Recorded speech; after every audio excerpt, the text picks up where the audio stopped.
Oh my gosh, have I missed teaching knife skills? Of all the different lessons, knife skills have got to be right up there to the top. So what I'm going to do is kind of just a virtual knife school review or intro to some of you who maybe have not had this lesson yet. Here we go. So before we can start cutting our food, we need to evaluate what knife we're going to use for what type of food.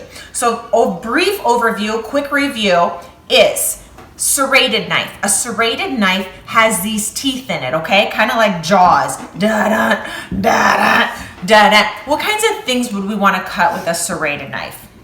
Yeah, soft things like breads or cakes. Things that if we cut too hard, we'd crush it. So think of a serrated knife like a saw. You saw back and forth so we don't smush it. A chef's knife is more like a axe. You're gonna push down through the food, okay? So if we were to push down, we could actually break the structure of that delicate item if it is delicate. Okay. So the first thing I'm gonna demonstrate to you is how to cut a potato. And to do that, we need to learn about proper knife hold. So this is the spine of a knife, this is the handle, and this is the blade. You're going to pinch the back of the spine and wrap your last 3 fingers around the handle, and you can see that your pointer finger just makes a little curve. Now, some people automatically, naturally want to go to this and do this pointing action. Well, guess what? That makes your hand really unstable. Other people want to hold it back here, okay? No, not good, because now you're really far back and you have less control. So think of it like a baseball bat. You want to choke up to get the most control over your knife so that you can hit the ball even farther. Okay, or chop your potato, whatever we're doing.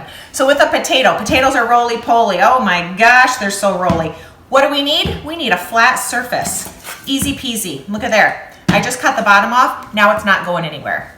I'm gonna go ahead and square up my potato, and all that means is to cut the round edges off of each side, and you can use these for something else, scrap them, fry them, whatever you want to do. Now, I have like a rectangle. A lot of people will call this a potato block.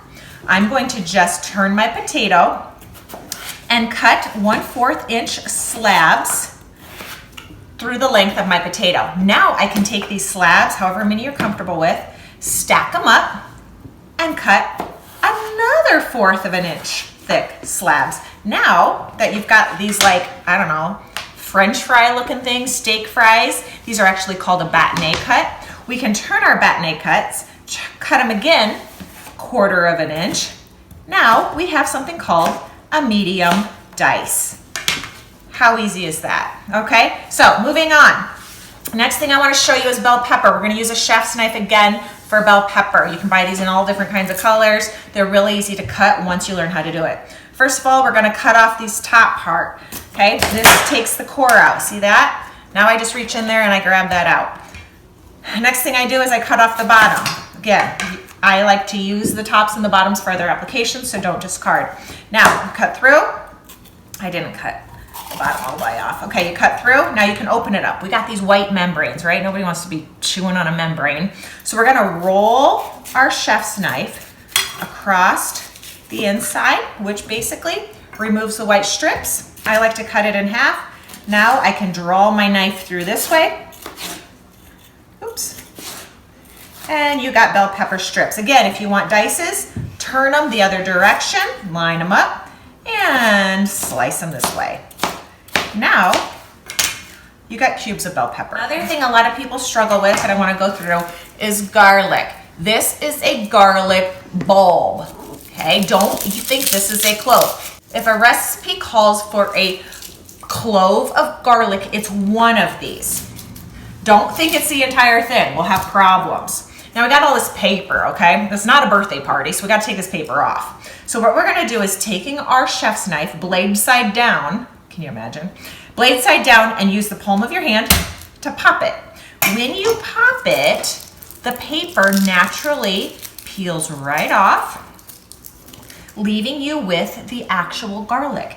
And there's always a little root on the bottom here. I always tell people cut that off. Nobody wants to be gnawing on a piece of garlic root.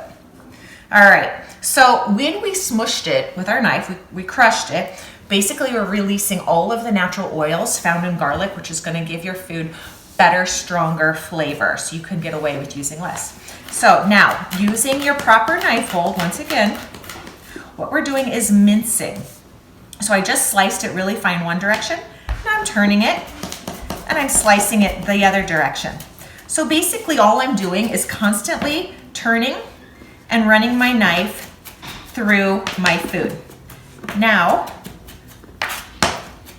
that's how you get minced garlic. So I've got the tops of these celery, all right? And my celery leaves have quite a bit of flavor in them, so don't just throw those away. If anything, take them out to the goats. But what we're gonna do is use these. And so you're gonna stack these, and you can do this with basil, with spinach, with kale, whatever you wanna do, any type of herb or leaf. You stack them and then you roll them. Okay, I used to always say like a cigar, but that's probably not appropriate.